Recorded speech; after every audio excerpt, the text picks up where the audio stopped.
فصل اول. زوزه، رستاخیز زن وحشی. باید اعتراف کنم که من از آن پیامبران یا عارفان نیستم که به صحرا می روند و آکنده از حکمت باز می گردند. من در سفرهای بسیاری گرد آتشهای بیشماری نشستم و در بسترهای خاکی خوابیدم. اما بیشتر از آن که دانایی به دست آورم دچار اسهالهای وحشی و تبهای کوهستانی شدم.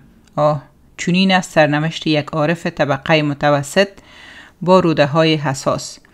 با این همه هر دانایی یا بینشی که از دیدار مردمان و پنکانهای شگفت به دست آوردم آموختم که باید آن را در پناه نگه دارم. زیرا جهان اکادمیک رسمی گاه چون خدای زمان کرونوس فرزندان خود را می بلعد پیش از آن که شفا یا شگفت بیافریند. زیاده عقلگرایی الگوهای غریزی زن را می کشد. برای آن که دوباره پیوند خیش را با طبیعت غریزی باز شناسیم باید داستانها را نه چون ناظر بیرونی بلکه از درون تجربه کنیم. وقتی داستانی را مشنویم صدا از راه عصب شنوایی به مغز می رسد و همان بخشی که به باور پشتیبان هم به روح را دارد و هم به آگاهی. آنان می گفتند گوش 3 راه دارد. یکی برای شنیدن گفتگوهای روزمره، یکی برای شنیدن هنر و دانش و سومی برای شنیدن پیام‌های روح. پس اکنون با گوش جان بشنو، زیرا این وظیفه داستان است، بیدار کردن روح. استخوان به استخوان، مو به مو زن وحشی باز می گردد. از میان خوابها، از رخدادهای نیمه بیات، از قصه ها او باز می گردد از راه داستان. افسانه لالوبا یا زن گرگ. در گوشه پنهانی از جهان پیرزنی زندگی می کند که هر کسی در اعماق جان خود جای او را می داند، هرچند کمتر کسی او را دیده است.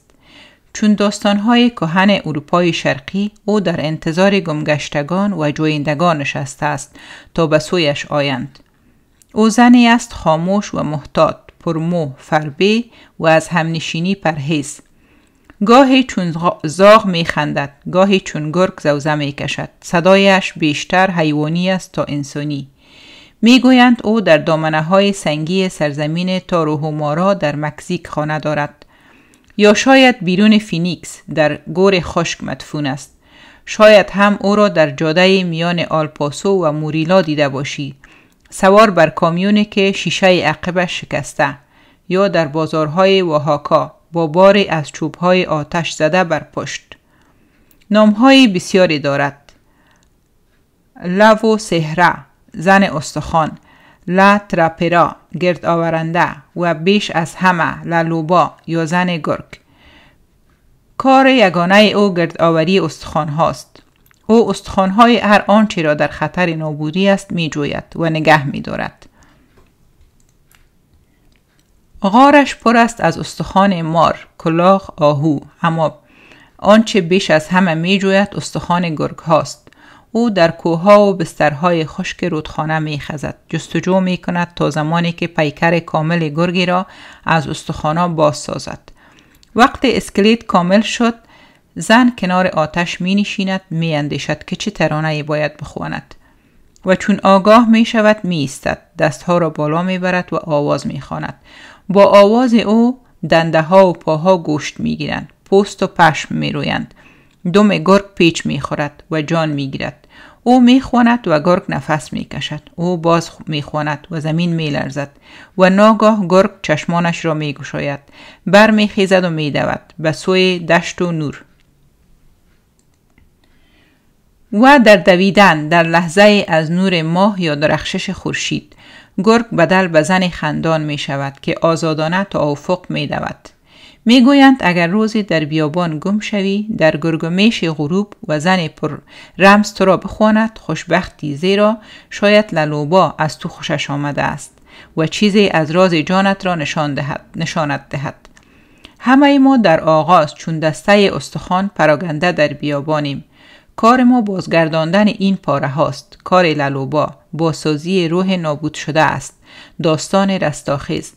او با آوازش جان وحشی ما را دوباره از دل خاک برمیخیزاند. آواز خواندن بر استخوانها، یعنی با صدای روح سخن گفتن، یعنی حقیقت نیاز و قدرت خیش را بر نفس گفتن، یعنی عشق را از ژرفترین جای دل برانگیختن و با آن روح خاموش را زنده کردن.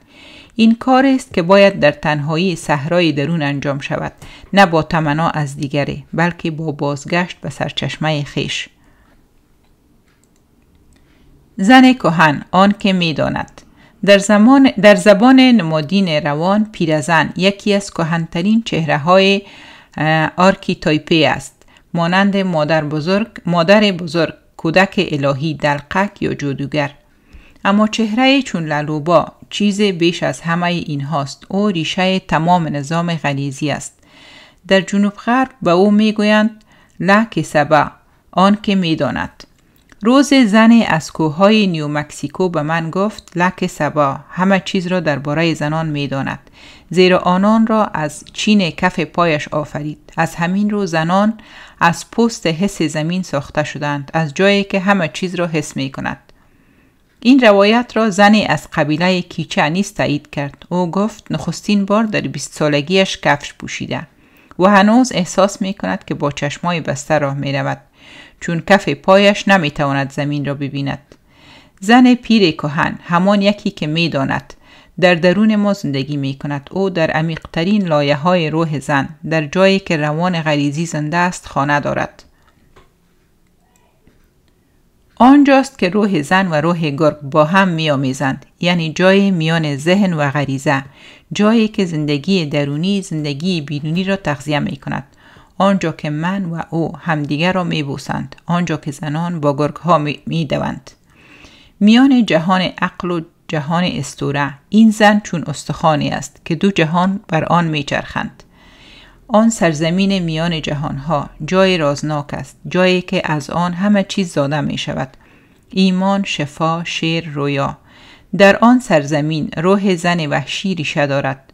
او نه کودک است، نه مادر، نه ملکه، نه عاشق، نه پیشگو، بلکه عمه آنها و هیچ کدام. او جوهر زن است، همان که در خواب و بیداری، در رقص و خلق خود را نشان می دهد. زن وحشی را می توان با هر نامی خواند: لالوبا، لک سبا، زن دانا، زن استخوان، زن رود زیر رود، اما او همان است، نیروی ازلی حیات. لالوبا یا زن گرگ. این سرزمین میان جهانها جایی است که روان انسان و زیست جسمانی به هم می رسند، جایی که روانشناسان آن را ناخودآگاه جمعی یا روان غریزی می نامند. در این جاست که تصویر ازلی، رویاها و شور الهام شکل می گیرد. اما باید آگاهانه به آن نزدیک شد، زیرا جذابیت آن چنان ژرف است که برخی در لذت کشفش گم می شود و دیگر نمی تواند به جهان روزمره بازگردد. این دریا باید به احترام و آمادگی لمس شود، زیرا تماس با آن اگر درست صورت گیرد ما را می شوید و زنده می گرداند. بسیاری از سنت ها گفتند انسان آگاه کسی است که از آن جهان پنهان چیزی از نور مقدس بر تن دارد. هر زن راهی به این رود پنهان دارد. ریو آبا خوریو، رود زیر رود. او از راه مراقبه، رقص، نوشتن، دعا، آواز یا هر کار خلاقانه‌ای که آگاهی را تغییر دهد با آن وارد می شود. اما این تجربه همیشه رازناک می ماند، زیرا از قانونهای عادی پیروی نمی کند. در آن جهان زمان و مکان در هم می آمیزند، مرگ و زندگی در یکدیگر جاری می گردند. 4 ربی یا 4 خامخام. روز 4 ربی روحانی یهودی در رویا فرشته دیدند که آنان را تا آسمان 7 برد، جایی که چرخ مقدس هزیقال می چرخید. وقتی از آن عالم بازگشتند، هر کدام سرنوشت متفاوتی یافتند. یکی عقلش را از دست داد و دیوانه شد. دیگری با شک گفت فقط خواب بود، هیچ واقعیتی نداشت. سومی چنان شیفته شد که تمام عمر درباره‌اش سخن گفت و از ایمان راستین باز ماند. و 4می که شاعر بود خاموش ماند. برگ و قلم برداشت، کنار پنجره نشست و ترانه‌های درباره پرنده شامگاهی، دخترش در گهواره و ستارگان آسمان نوشت و زندگیش بهتر از پیش شد. هیچ کس نمی داند آنان در آسمان چی دیدند، اما می دانیم که تماس با جهان درونی انسان را دگرگون می کند و بهترین واکنش نه جنون است، نه انکار، نه وسواس، بلکه زیستن آنچه آموخته‌ای. یونگ در نوشته‌هایش درباره وظیفه اخلاقی خودشناسی می گوید کسی که از ژرفای روح خویش پیام دریافت می کند باید آن را در زندگی روزمره جاری سازد، در عشق، کار و گفتار. یعنی باید نشان دهد که نفس روح بر او وزیده است. زن استخوان و زن آفرینش. لالوبا در افسانه‌های گوناگون جهان همان چهره‌ای است که مردگان را زنده می کند. در اسطوره مصر ایزیس برادرش اوزیریس را که تکه تکه شده بود باز می سازد. در روایت مسیحی عیسی لعازر را از مرگ برمیخیزاند. در یونان دمتر دخترش پرسفون را هر سال از جهان مردگان باز می‌خواند و در این داستان لالوبا بر استخوان‌ها آواز می‌خواند. این همان کار روح زنانه است، فراخوان بخش‌های مرده و فراموش شده خویش، بازسازی آرزوها، احساسات و استعدادهایی که در طول زندگی دفن شدند. زن آفریننده همیشه چهره دوگانه دارد. او هم مادر زندگی است و هم مادر مرگ، زیرا می داند چی باید بمیرد تا جای زندگی تازه باز شود. کار ما این است که بیاموزیم چه در درونمان باید رها شود و چی باید زنده بماند. در درون هر زنی جایی وجود دارد که نویسنده آن را خانه زن استخوان می نامد، جایی در اعماق جسم و روان، نزدیک به تخمها، سرچشمه زایش و اندیشه. در فرهنگ مکزیک گفته می شود زن حامل نور زندگی است، نوری که در تخمدانهایش جا دارد، نه در چشم یا دل. این نور سرچشمه دانایی و خلاقیت زنانه است. وقتی لالوبا می خواند از همین نور می خواند، از دانایی تخمدانها، از دانایی جسم و روح در هم آمیخته. استخوان در زبان نماد نشانه نیروهای فراناپذیر است. سخت است، دیر می پوسد و حتی خشکیدهش پناهگاه جانوران کوچک است. در اسطوره استخوان نماینده روح جاودانه است، چیزی که شاید زخمی یا فرسوده شود اما هرگز نمی میرد. بنابراین وقتی لالوبا استخوانها را جمع می کند، در حقیقت بخشهای ازلی روح را گرد می آورد تا دوباره زنده ایشان کند. 2 میلیون ساله درون. تصور کن پیرزن 2 میلیون ساله در اعماق زمین نشسته است. همان زن وحشی ازلی. او در بیابان، در ریشه های درختان، در خاک خانه ها و در تن زنان زندگی می کند. هر زنی که دستانش را در خاک فرو می برد در جستجوی اوست. هر زنی که گل می کارد یا زمین را لمس می کند در واقع می خواهد او را بیابد، زیرا با او احساس یکی بودن و آرامش می کند. بی او دچار بیقراری و دلزدگی است. بسیاری از زنانی که به من مراجعه کردند گفتند نه غمگینم نه شاد، فقط حس تهی دارم و من می دانم که ریشه این تهی بودن کمبود خاک است، کمبود زن 2 میلیون ساله. درمان چیست؟ لالوبا. باید به بیابان روح بروی، استخوانهایت را بازیابی و سرود خویش را بر آنها بخوانی. زن کهن صدای اسطوره‌ای است، یا لاووز میتولوکوچیکا، صدای راز کهن که در رویا و شعر و حس زنده است. او به ما می آموزد که چگونه پیر اما دانا باشیم، چگونه در عین پیری جوانی درون را نگه داریم، زیرا کودکان با دانایی درونی زاده می شوند، می دانند چه درست است پیش از آن که بیاموزند و زن اگر این دانایی را از یاد ببرد می تواند با کار روحانی و آگاهانه آن را بازیابد. بازگشت استخوانها. استخوانها استعاره از بخش فراناپذیر روان است. ما می توانیم روح را زخمی، خمیده یا ترسان کنیم، اما نمی توانیم آن را بکشیم. روح از سوی زن استخوان محافظت می شود، همانی که در اعماق می زید و هرگاه لازم باشد دوباره برمی خیزد.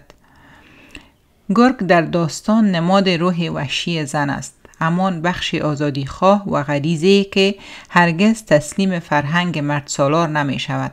هرگاه زندگی زنی در رکود، ترس یا افسردگی فرو می رود، وقت آن است که زن وحشی برخیزد، استخوانها را جمع کند و سرود بخواند. آواز زن وحشی، آواز لالوبا، همان بازیابی خلاقیت است. او وقتی زن دوباره به غریزه، شهود و تخیلش گوش می دهد، استخوانهای درونش گوشت می گیرند. وقتی رقص می کند، می نویسد، می زاید، می بخشد، می خندد، جان وحشی دوباره در او نفس می کشد. هرگاه زن از زن وحشی جدا شود، پژمرده می شود و هرگاه اوه را باز یابد، می درخشد و می خواند، زیرا جانش به استخوانهایش بازگشته است.